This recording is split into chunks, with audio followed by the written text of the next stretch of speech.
A very good afternoon. Thanks so much for joining us here on the Noon News this midweek. I'm Samantha Sullivan.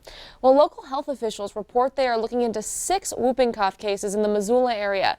3 students at Sentinel High School tested positive for the disease, according to a message sent out to parents on Tuesday.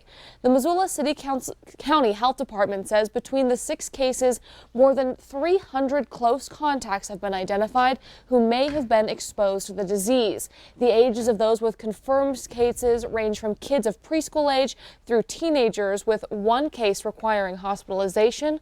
Those affected are a mix of both vaccinated and unvaccinated children, according to the health department. Health officials note there are more suspected cases of whooping cough that are currently being tested in a Missoula lab.